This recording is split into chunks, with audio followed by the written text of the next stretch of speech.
This is the QJA-20 Espresso machine. On Amazon, the model number is EM625.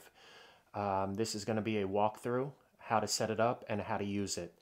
Basically, all the videos online just talk about what it can do, but really don't show you how to set it up and don't show you how to use it. So this is going to be a full walkthrough and full how-to video on that machine. All right, so right now looking at the machine, I'm going to first talk about setting it up. Right here you have the tamp. You have the little cup that it comes with, but you'll notice when you unbox it that it has two. So why does it come with two? All right, so if you look at it side by side, you're going to notice double cup, single cup. I was trying to put it in like what's going on until you realize that there's a small indent right here and a small indent right there. So once you line them up, it'll fall in. Now don't just leave it like that because it'll fall out. Put it in and then just give it a quick turn. If you really want to go crazy, put this up and that'll also hold it in its place. I'm going to go over the water tank. It's a little hard to pull up, so you're just going to take two hands and give it a little wobble back and forth. All right, so it's a little tricky to put in. So obviously you'll put your water to the level you feel fit. This goes down. And now there's a notch here and a notch here. So you don't want to put this one in first because it'll hit. You want to lift up, kind of hug it to the machine and slowly lower it. And once it clicks, you know it's good. Now we're going to go over the control panel, the display. I'm going to teach you because it was bothering me. Let's just to replicate an issue. I'm going to rotate this knob to the steam side. I'm going to turn on the machine. And basically it's just going to continue blinking red. If that ever happens, the first thing you're going to want to do is check the water level, which we know is fine. The next thing you're going to want to do is you're going to want to rotate the knob to the other position. The only reason this happens if there's not adequate water or you're in the wrong mode here. So once you rotate it to the right way, now it slowly starts blinking and it's going to turn on shortly.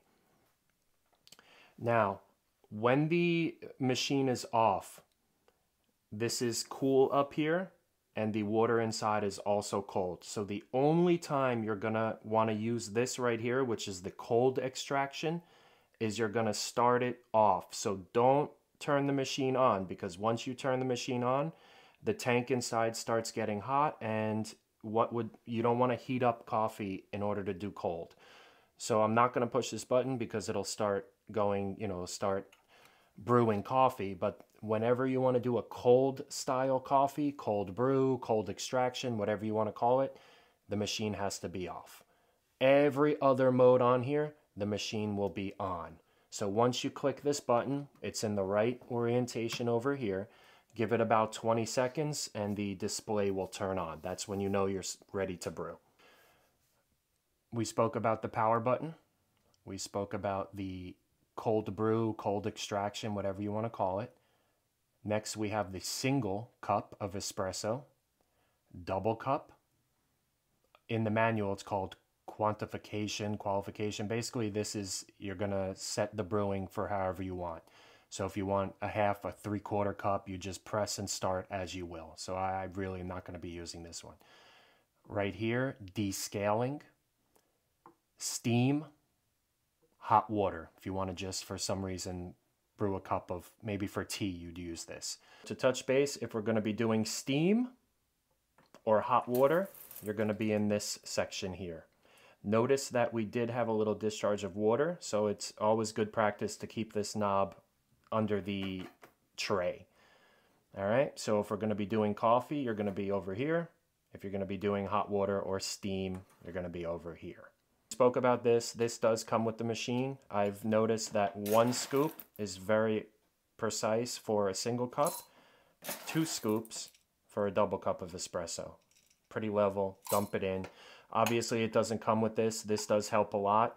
I like this because it could do coarse or fine. Anytime you're making espresso, you want to go into a fine option here. So that's where we are. All right, so you have a fine powder here. Scoop it up. I'm not going to get into too much details about this because this is more how to make it rather than the machine itself. Once you put in a good amount, kind of, they say 30 pounds. So you don't want to crank it, but you also don't want it too fluffy. You'll see on the line there's a maximum. You don't want to go above that, obviously. You could kind of see right about there is the max, right there. So I could add a little bit more. Okay. So the flavor and the style of the espresso depends on the beans, how fine you grind it, and how much you're putting in and how hard you're tamping it down. Again, that's more of the style, not so much on the machine. Up here is pretty warm, so it does have a little cup warmer. I'm not really interested in that, but if you want, as you're setting all this up, you could leave your cup up there to warm it up, which is pretty cool. So let's go how to put this in, because you would think it would be self-explanatory, but I was having a very difficult time, and if you crank it on, you could cross-thread it and ruin it. You're going to notice that unlock, and you're going to notice again this little notch.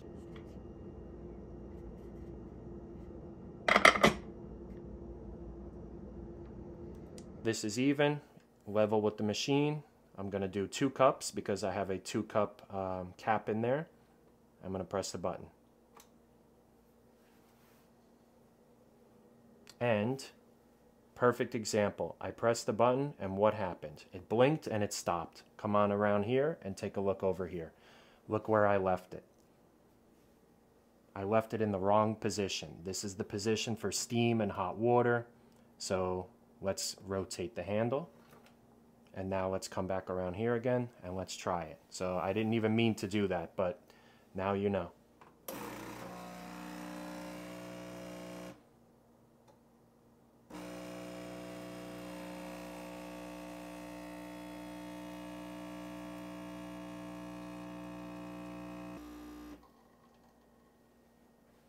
All right, a big tip is you don't immediately want to take this off.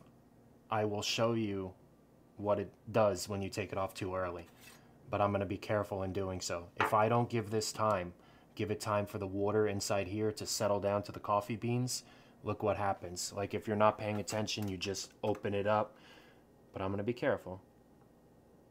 All of the water that's sitting on the top tray would spill down. So they even say in the manual, give it at least 20, 30, 40 seconds. Let all this settle down. Or at the very least, be very careful when opening it because then it just makes a sticky mess. All right, so this part I'm going to not as much talk about how to do the foam because I'm still learning how far to stick the nozzle. We're not going to talk about that. We're just going to talk about using this. So right now it's in the coffee position. I'm going to click the steam button. First, let me pour the milk. Don't put too much in it because as you're frothing it or steaming it, it does rise, so you don't want to make a mess. Okay, click the steam. Kind of let it sit over here first because water does come out like you saw earlier in the video. Nothing's happening. Why? I'm in the wrong position. Go back. See how the water came out? That would have went in your milk and watered it down. All right. If you want it to stop, rotate the nozzle and it pauses it. So it's good practice before you put it in to do what we just did. Give it like a little burp. Let it come out just like that. Now I can see all steam is coming out.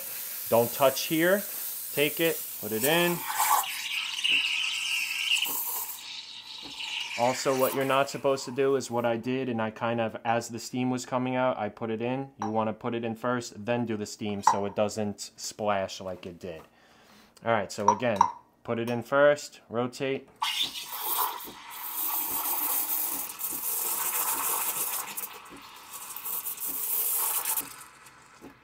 Once you're done, don't just put it away.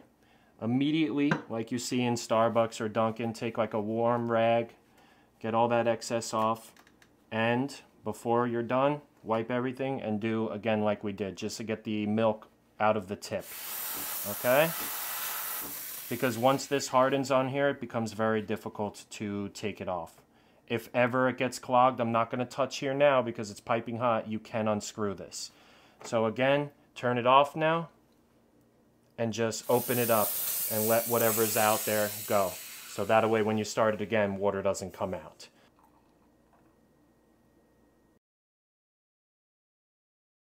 So I hope this video helped you guys. Definitely more in-depth on how to set it up, how to use it. If you have any questions about the machine, comment down below. It is a affordable machine. It's 20 bars, which means it produces a pretty solid professional cup of espresso. So just where it was lacking was the directions and the online social media presence on this. So you really don't get a lot of info on it. So that's why I made this video.